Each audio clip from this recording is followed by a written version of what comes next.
बिस्मिल्लाहिर्रहमानिर्रहीम। आज मैं आपके साथ एक ड्रिंक की रेसिपी शेयर करने लगी हूँ जो कि बहुत ही ज़्यादा डिलीशियस बनती है और हमारे लिए काफ़ी ज़्यादा फ़ायदेमंद होती है। आपने इसे इफ्तारी में ज़रूर ट्राई करना है, तो चलें इसको बनाना स्टार्ट करते हैं। सबसे पहले मैंने यहाँ पर आलू बुखारा ले लिया है, इसको ये मैंने 100 ग्राम लिया है और पूरी रात इसको मैंने भिगो दिया था। आप 3 से 4 घंटे भी भिगो सकते हैं। गुठलियाँ इसकी अलहदा कर दी हैं, ये देखिए मैंने। यहाँ पर अब मैं ले रही हूँ इमली।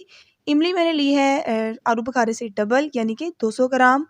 इसको भी मैंने सारी रात भिगो कर रखा था और इसकी भी अब हम गुठलियाँ अलहदा कर लेंगे। गुठलियाँ तो इसकी अलहदा नहीं होंगी, इसको अच्छे से आपने जो इसका पानी है वो अलहदा कर देना है और इस तरह से निचोड़ कर इसको साइड पे कर लेना है। और जी यहाँ पर मैंने मिक्सी में डाल दिया है आलू बुखारा और इमली का पल्प जो हमने बनाया था वो भी।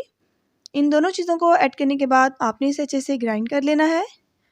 इसमें चूँकि कोई गुठली नहीं थी। अच्छा जी, यहाँ पर ना मुझसे वीडियो रिकॉर्ड नहीं हुई थोड़ी-सी, तो मैं आपको वैसे बता देती हूँ।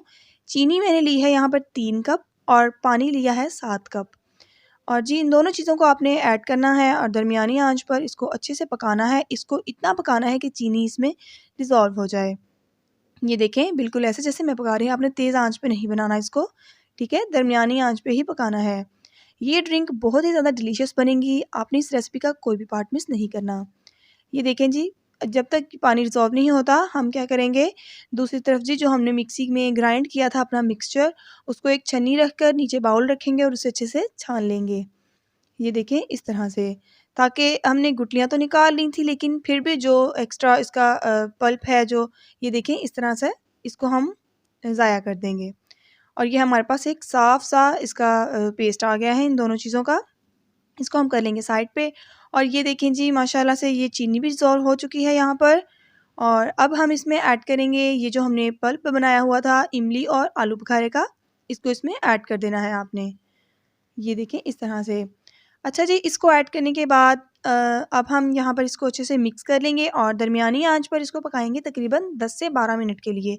मैंने यहाँ पर पूरे 12 मिनट इसको पकाया है और दरमियानी आंच पर पकाया है, ना ज़्यादा हल्की की है और ना ज़्यादा तेज़ की है। आपने इसको इतना पकाना है कि ये इसका जो पेस्ट है, ये जो पानी है थोड़ा-सा थिक हो जाए। यानी ये काफ़ी ज़्यादा पतला था, आपने इसको पकाना है इतना थोड़ा-सा थिक हो जाए। ठीक हो गया? ये देखें। और जी ये आपने इसको चूल्हे से उतार लेना है और ठंडा कर लेना है और आपने इसको किसी भी प्लास्टिक या शीशे की बोतल में डालकर फ्रिज में रख लेना है। फ्रिज में रखें, फ्रीज़र में रखना है, आप फ्रीज़र में रख सकते हैं। इसे पूरा रमज़ान आप इस्तेमाल करें। और जब भी कोई गेस्ट आए या अफ्तारी में आपने इसे बनाना है, तो ग्लास में थोड़ी-सी बर्फ़ ऐड करें और इस तरह से अपनी मर्ज़ी के अकॉर्डिंग जितना आप खटास या मिठास चाहते हैं, उतना आपने सिरप डाल लेना है। थोड़ा-सा काला नमक अगर आप पसंद करते हैं, तो वो भी डाल लेना है और इसमें अपनी ज़रूरत के मुताबिक पानी ऐड कर लेना है।